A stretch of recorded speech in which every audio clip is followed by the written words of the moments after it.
Hello students, again we are going to start the article. That article is based on the chapter, that chapter is gravitation, and we have taken some basic numericals from the gravitation. These are very easy and we can easily understand all these concepts. So before starting any numerical with a high level, we have to go through some basic concept.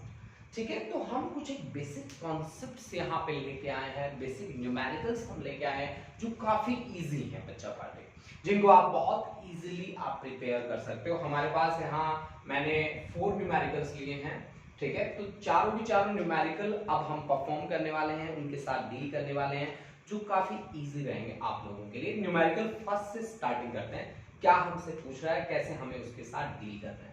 A rocket is fired vertically upward with a speed of 5 kilometre per second. आपको ये कहा गया कि अर्थ के surface से, ये आपने अर्थ को एक परफेक्ट स्फीयर की तरह ट्रीट किया, एक्चुअली में परफेक्ट स्फीयर होता नहीं है, आपने ट्रीट किया है। And let us consider R B the radius of earth, और जिसकी वैल्यू हम लेते हैं 6.4 × 10⁶ मीटर के बराबर, ठीक है। हमने अर्थ के सरफेस से प्रोजेक्ट किया, अर्थ के सरफेस से हमने वेलोसिटी उसे दी। इसका सैटेलाइट का मास हम मान लेते हैं स्मॉल m, मास ऑफ अर्थ हम मान लेते हैं कैपिटल M। जब ये सरफेस पे है तो इसके पास क्या क्या है, यहां से हमें वेलोसिटी देनी है। तो on the surface, on surface इसके पास काइनेटिक एनर्जी भी होनी चाहिए। टोटल एनर्जी कितनी बननी चाहिए? On surface total energy is kinetic energy plus potential energy. आपको पता है बच्चों काइनेटिक एनर्जी क्या होता है? Half mv²। मान लो v वेलोसिटी के साथ आपने प्रोजेक्ट किया है इसको अपवर्ड, ठीक है ना। यहाँ एक पॉइंट मान लीजिए a और ये है सेंटर o, और यहां से आपने इसे प्रोजेक्ट किया। मान लो ये h हाइट पे जाके स्टॉप हो जाता है, h हाइट पे जाके ये रुक चुका है, और ये पॉइंट है आपके पास b, h हाइट पे जाके रुका है। रुकने का मतलब क्या है? यहाँ पे वेलोसिटी क्या हो चुकी है? 0 हो चुकी है। लेकिन अब जो हाइट है यहाँ सेंटर ऑफ अर्थ से उसकी, that height becomes equal to r plus h। Actually r plus h के बराबर हो चुकी है वो हाइट, ठीक है। हमारी जो बात थी जिसको हमने बीच में छोड़ दिया था, हमने कहा कि on the surface of earth kinetic energy हमने हाफ mv² और पोटेंशियल एनर्जी, अब हमारे पास सेंटर से कितनी हाइट पे बैठे हैं? r हाइट पे बैठे हैं। तो हमारी पोटेंशियल एनर्जी बनेगी minus of g mass of earth into mass of satellite divide by r be the radius. That is we can say total energy is half mv² minus of g capital M small m divide by r। Say this is equation number 1। Now we go to the height h above the surface of earth। अब हमें जाना है h height पे above the surface of earth। h height पे जाते हैं भाई, और h हाइट पे जाके मैं देखता हूं कि वेलोसिटी मेरी क्या हो चुकी है? 0। यानी कि अब at height h above the surface of earth, ठीक है ना। तो यहां पे टोटल एनर्जी क्या होनी चाहिए भाई? ke plus p। Total energy that must be equal to ke plus p। अब वेलोसिटी 0 है तो काइनेटिक एनर्जी क्या हो गई? 0।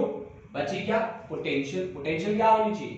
पोटेंशियल होनी चाहिए minus of gm by total distance. Total distance अब कितना है? h हाइट पे r प्लस h के बराबर, तो divide by r plus h।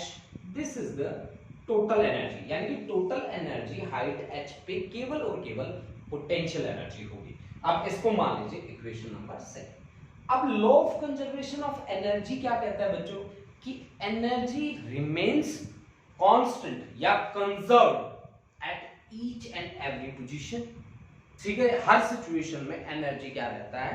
Conserve रहता है, या फिर आप कह सकते हैं कि कांस्टेंट रहता है। एनर्जी रिमेन्स कांस्टेंट, यानी कि इक्वेशन 1 और 2 बराबर होनी चाहिए। अगर हम law of conservation of energy को मान के चले तो ये दोनों की दोनों वैल्यूज बराबर होनी चाहिए। अगर इक्वेशन 1 और 2 दोनों बराबर हैं तो फिर फिर चलो देखते हैं क्या होगा। अगर दोनों बराबर हैं तो भाई कुछ ना कुछ तो हमारे पास रिजल्ट आने वाला है and that result is must be wonderful result ना कुछ ऐसी चीज होनी चाहिए जो हमें बहुत ही अच्छी लगे। ठीक है, चलो डील करते हैं। इक्वेशन 1 है half m v square minus g capital M small m divide by r that is equal to किसके, that is equal to minus of g capital M small m divided by r plus h। देखो जो small m सभी में common है, small m को तो खत्म कर दो। अच्छा जी, half v square is equal to minus of G M by R plus H, और ये इधर जाके माइनस हो जाएगा प्लस आपके पास।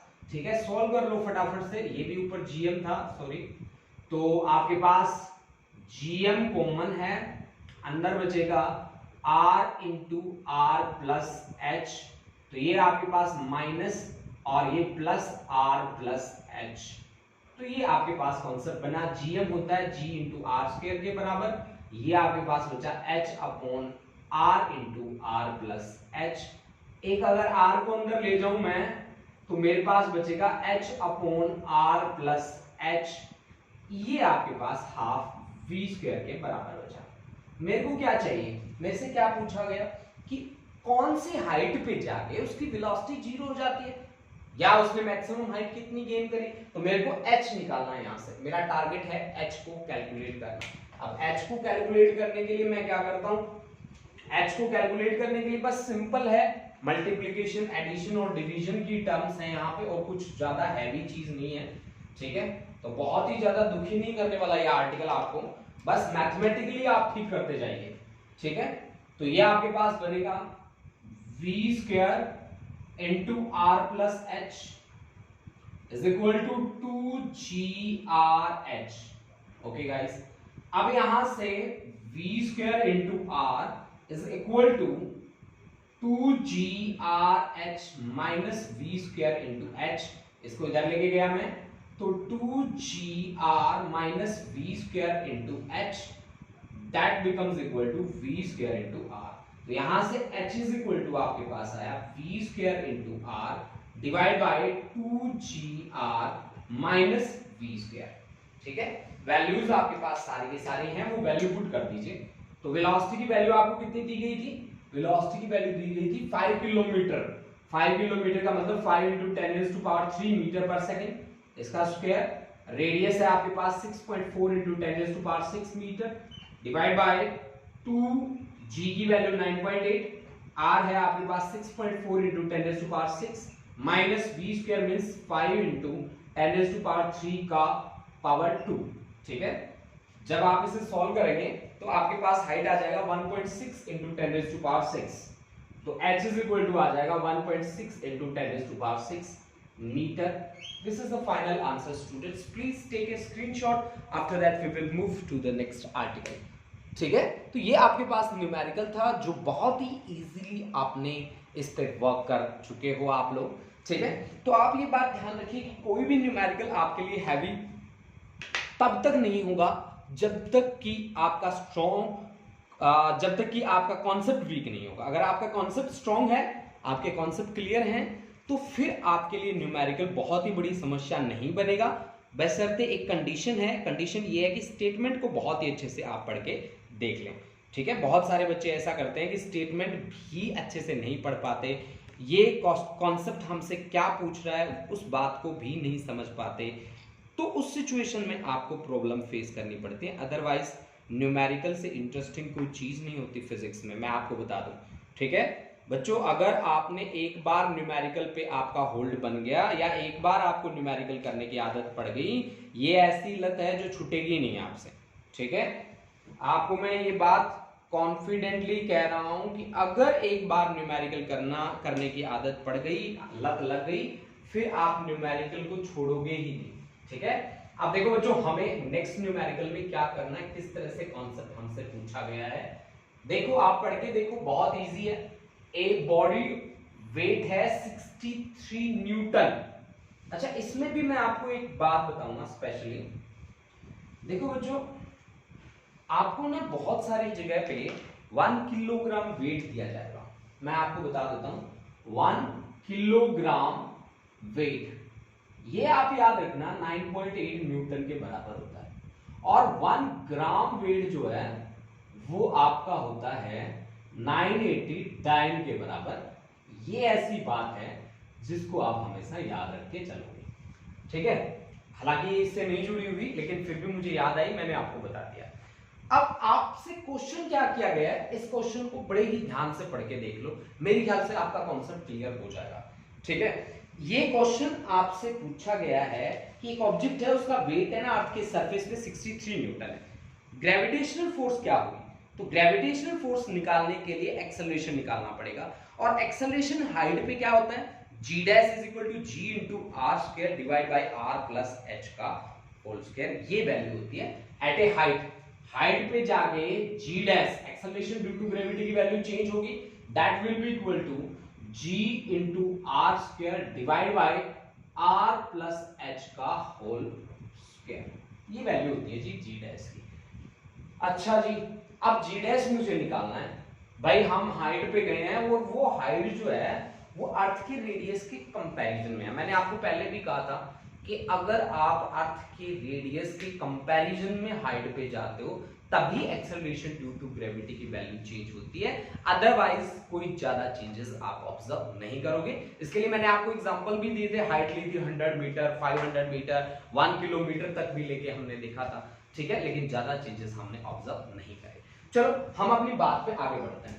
हमारे पास g की जो वैल्यू है on the surface of earth, जिसकी वैल्यू है 9.8, या g को तो एज इट इज ही रहने दो, कोई बात नहीं, g को एज इट इज रहने दो, आर स्क्वायर, आपको कहा गया कि हाइट जो है वो रेडियस का हाफ है, तो h इज इक्वल टू सीधी सी बात है, दैट इज r/2, ठीक है, और इसका पावर 2, तो ये आपके पास बना g into r square divide by ये 1 प्लस 1/2 3/2, 3 जा 9 और 2 का 4 और divide by r square, r square से आर स्क्वायर कैंसिल हो गया, तो g dash is equal to 4/9g, 4/9g आपके पास आएगा।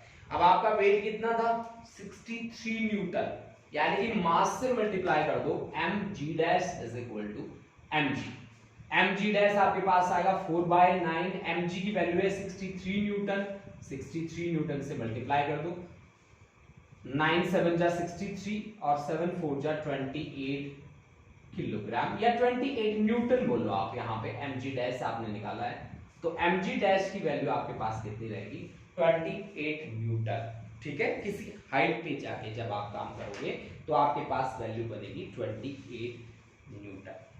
ये था आपके पास कॉन्सेप्ट। देखो स्टूडेंट्स, अगर आप इसकी स्टेटमेंट को बहुत अच्छे तरीके से रीड आउट कर लेते हैं, उसके बाद आपके सामने ये कॉन्सेप्ट बिल्कुल ही बहुत ही इजी बन जाएगा आपके सामने, ठीक है ना। अब हम बात करते हैं थर्ड न्यूमेरिकल की, जिसमें हमें क्या कहा गया कि rocket is fired from earth towards the sun, है ना, एक रॉकेट फायर की गई है, ठीक है, at what point gravitational force becomes zero, net gravitational force become zero, ठीक है जी। देखो जी, ये है आपका सन, है ना, ये सन है, और ये है जी अर्थ, और यहां से किया गया जी एक रॉकेट लॉन्च, ये आपका रॉकेट, मास ऑफ रॉकेट मान लो जी छोटे वाला m, मास ऑफ अर्थ ले लो जी me, और मास ऑफ सन ले लो जी ms, ठीक है, और इसका ऑर्बिटल रेडियस दिया गया है भाई, ऑर्बिटल रेडियस आपको दिया गया है, ऑर्बिटल रेडियस r की वैल्यू आपको दी गई है, वो वैल्यू है जी 1.5 इंटू 10⁻11 मीटर, ऑर्बिटल रेडियस दे रखा है बच्चों आपको 1.5 इंटू 10⁻11 कितना 11 मीटर। अब देखो r हाइट है ये दोनों के बीच में, मान लो कि यहां पे आके ग्रेविटेशनल फोर्स जो ये एक्सर्ट कर रहा है और जो ये एक्सर्ट कर रहा है वो बराबर हो गए। मान लो यहां से x हाइट पे चल के दोनों बराबर हो गए, तो ये अगर x हाइट है तो ये बाकी कितनी बची इसकी, ये बाकी बची r माइनस x हाइट बाकी बची, ठीक है ना। अब यहां पे मास बैठा है m, इन दोनों के बीच फोर्स ऑफ अट्रैक्शन देख लो और इन दोनों के बीच फोर्स ऑफ अट्रैक्शन देख लो, वो दोनों एक दूसरे को बैलेंस कर जाएंगे, ठीक है ना। तो देखो फिर gravitational constant g, mass of earth me, height x पे मास बैठा है m, divide by x square is equal to g mass of sun और mass of satellite divide by height है उसकी r माइनस x का whole square, ठीक है। तो जो कैंसिल हो रहा है उसे कैंसिल कर दूं, g से g कैंसिल हो गया, तो m e अपॉन x की power 2 that is ms upon r minus x की पावर 2। मुझे क्या निकालना है, मुझे तो x की वैल्यू निकालनी है ना, तो x की वैल्यू निकालना अब मेरा टारगेट है, ठीक है। तो यहां से m क्या करूं मैं, यहां पे ms अपॉन me, तो r माइनस एक्स का whole square divide by x square, ठीक है। मास ऑफ सन कितना दे रखा है जी, मास ऑफ सन दे रखा है 2 into 10 raise to power 30 divide by mass of earth कितना दे रखा है जी 6 इंटू 10 रेज़ टू पावर 24, अच्छा that is equal to r minus x का होल स्क्वायर डिवाइड बाय क्या है भाई एक्स स्क्वायर, है ना। तो 2 3 जा 6 और 10 की power 6 divide by 3 that is r minus x का whole square divide by x square. Under root ले लो बोथ साइड, अंडर रूट लोगे तो r minus x divide by x that becomes 10 की पावर 3 अपॉन अंडर रूट 3, ठीक है ना, ठीक है भाई। तो यहां से ये बन गया आपके पास r by x minus 1 that is equal to 10 की पावर 3 अपॉन अंडर रूट 3। तो r बाय एक्स क्या आया, r बाय एक्स आ गया 1 प्लस 10 की पावर 3 अपॉन अंडर रूट 3, ठीक है। तो r by x is equal to under root 3 plus 10 की power 3 divide by under root 3, ठीक है जी। x बाय r क्या होगा फिर, x बाय r होगा जी under root 3 divide by under root 3 plus 10 की पावर 3, तो x इज इक्वल टू क्या आ गया अंडर रूट 3 प्लस 10 की पावर 3 इंटू r, r की वैल्यू तो आपको दे रखी है ना 1.5 इंटू 10 रेज़ टू पावर 11, तो x is equal to root 3 divide by root 3 plus 10 की पावर 3 और r की value 1.5 into 10 raise to power 11, ठीक है भाई। तो यहां से जब आप कैलकुलेट करेंगे तो आपके पास वैल्यू आ जाएगी 2.59 इंटू 10 की power 8, x is equal to 2.59 into 10 की पावर 8 मीटर, ये आपके पास आंसर आ जाएगा, ठीक है। तो ये आपके पास तरीका था जिससे आप बहुत इजीली इस न्यूमेरिकल के साथ डील कर पाए, ठीक है। और मेरा मानना है कि अगर आप इतना आसानी से डील कर सकते हो एक स्टेटमेंट को अच्छे तरीके से पढ़ के, तो क्यों ना उस स्टेटमेंट को बहुत अच्छे तरीके से ही पढ़ लिया जाए, ठीक है ना। अब हम नेक्स्ट जो न्यूमेरिकल है और लास्ट न्यूमेरिकल है वो सॉल्व करने वाले हैं, but before solving this numerical please take a screenshot, ठीक है। After that we will proceed to the next numerical, ठीक है बच्चा पार्टी, ठीक है जी। तब तक हम उसकी स्टेटमेंट को बहुत ही अच्छे तरीके से पढ़ लेते हैं। हमारे पास स्टेटमेंट है the planet mass has 2 moons, इनके 2 मून्स हैं हमारे पास, एक है फोब और दूसरा है डेल्मोस, ठीक है। फोब का जो पीरियड है वो 7 आवर 39 मिनट्स है और ऑर्बिटल रेडियस उसका दे रखा है 9.4 into 10 to power 3 kilometre. Calculate the mass of Mars, ठीक है जी। यानी कि यहाँ पे इसका फोब जो है उसका टाइम पीरियड आपको दे रखा है जिसमें वो एक रेवोल्यूशन पूरा कर लेता है, ठीक है जी। उसके चारों ओर घूम रहा है ना, कोई बात नहीं, अगर उसके चारों ओर घूम रहा है तो फिर तो हमारी बात बन जाएगी। चारों ओर अगर घूम रहा है तो सेंट्रीपिटल फोर्स चाहिएगी उसको, सेंट्रीपिटल फोर्स चाहिएगी उसको, हम ग्रेविटेशनल फोर्स के बराबर कर लेंगे और हमारा रिजल्ट बन जाएगा। देखो कैसे बन जाएगा, कैसे हमें इसके साथ डील करना है। ये देखो भाई लास्ट न्यूमेरिकल है हमारा इस क्लास का, देखो कैसे हमें काम करना है। देखो जी, the planet Mars has 2 moons, Phoebe and Deimos. Phoebe has a period of 7 hours 39 minutes and orbital radius 9.4 into 10⁻³ kilometre. Calculate the mass of Mars. अच्छा जी, ये देखो भाई, ये है मास ऑफ मार्स, m के नीचे लिख दिया m, और इसके चारों ओर रोटेट कर रहा है कौन? इसका सैटेलाइट. ये है भाई आपके पास, ये कैपिटल M ले लो, ये स्मॉल m ले लो, ये जो सैटेलाइट जो मूव कर रहा है. ठीक है, इसका टाइम पीरियड आपको दे रखा है. टाइम पीरियड कितना दे रखा है इसका? 7 आवर्स. ठीक है, 7 आवर्स और 39 मिनट्स प्लस 39 मिनट. 1 आवर में कितनी मिनट होती है? 60. तो ये कितना हो गया? 420 प्लस 39, है ना? 420 प्लस 39, तो ये 459 मिनट्स हो गई. मिनट्स हो गई, सेकंड में कन्वर्ट कर लो. 459 इंटू 60, ये हो गई आपके पास सेकंड. ओके जी. ऑर्बिटल रेडियस आर हमें दे रखा है 9.4 इंटू 10⁻³ किलोमीटर. आर हमें दे रखा है 9.4 इंटू 10⁻³ किलोमीटर. मीटर में कन्वर्ट कर लो, 9.4 इंटू 10⁻⁶ मीटर. ये आपके पास आ गया ऑर्बिटल रेडियस. ठीक है जी. अब इसी से काम चलाना है.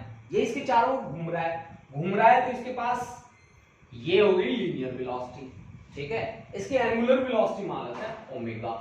अब आप बताओ कैसे डील करोगे भाई? दोनों के बीच फोर्स ऑफ अट्रैक्शन तो होगा ना, तो वो फोर्स ऑफ अट्रैक्शन होगा G capital M small m divide by r square.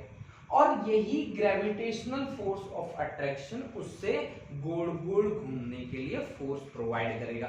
That is centripetal. जितना सेंट्रीपिटल का मैग्नीट्यूड होता है उतना सेंट्रीफ्यूगल का होता है. तो सेंट्रीपिटल फोर्स की वैल्यू क्या होती है? mv² divide by r. मेरी बात ध्यान से सुन लो. यहाँ पे जो सेंट्रीपिटल फोर्स प्रोवाइड की जाएगी इस सैटेलाइट को, वो कौन प्रोवाइड करेगा? Gravitational force of attraction between moon and that planet. वो प्लैनेट आपका मार्स है ना? अब देखो भाई, आगे बढ़ते हैं. स्मॉल m को स्मॉल m से मार दो, एक रेडियस को एक रेडियस से मार दो. ठीक है, और कुछ और भी मार सकते हैं क्या? जो जिसको खत्म कर सकते हैं कर दो भाई. मुझे तो कैपिटल M चाहिए. ठीक है, स्मॉल m तो गया, तो v इक्वल टू क्या होता है? r ओमेगा का होल स्क्वायर, है ना?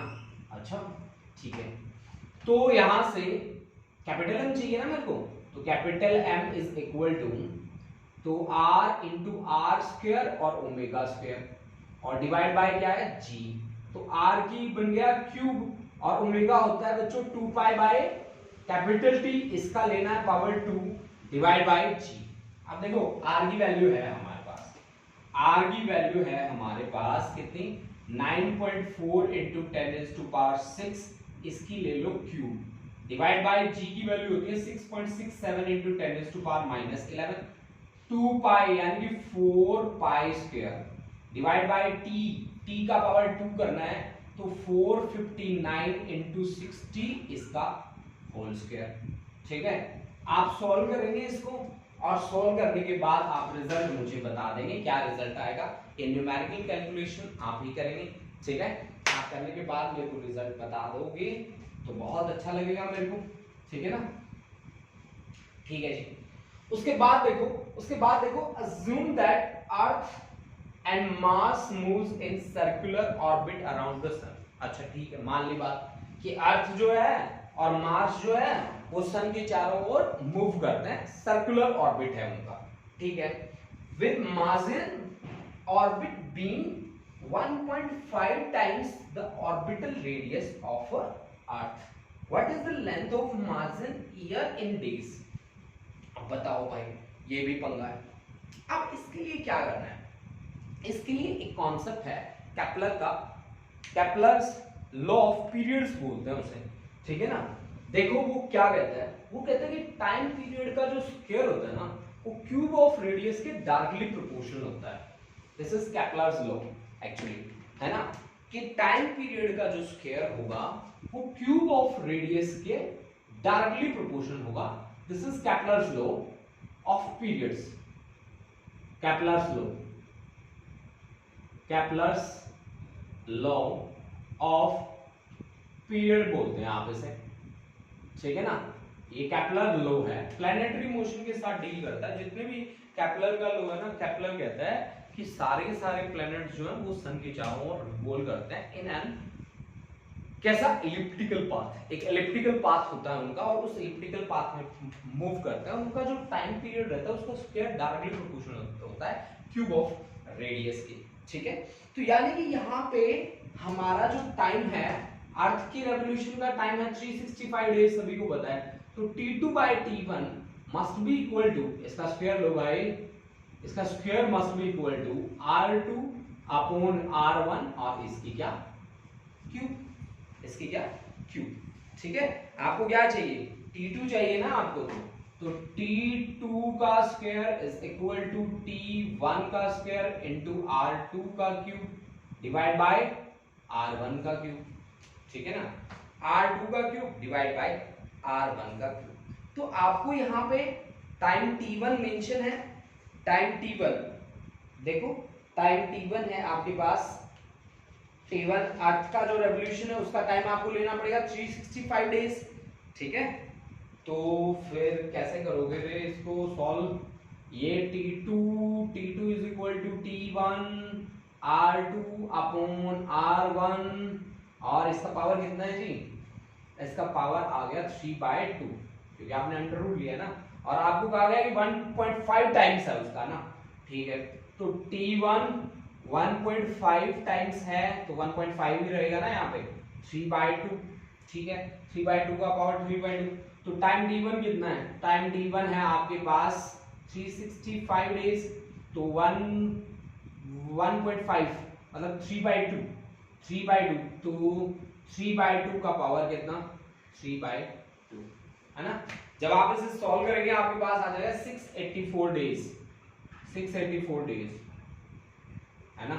तो ये आपके पास आंसर आएगा सेकंड वाले का। तो देखो बच्चों, आज हमने जो कॉन्सेप्ट करे, these are the basic of gravitation chapter. ये ग्रेविटेशन चैप्टर का बेसिक था, बेसिक न्यूमेरिकल्स हमने करे जो काफी इजी है अगर आपके कॉन्सेप्ट क्लियर है।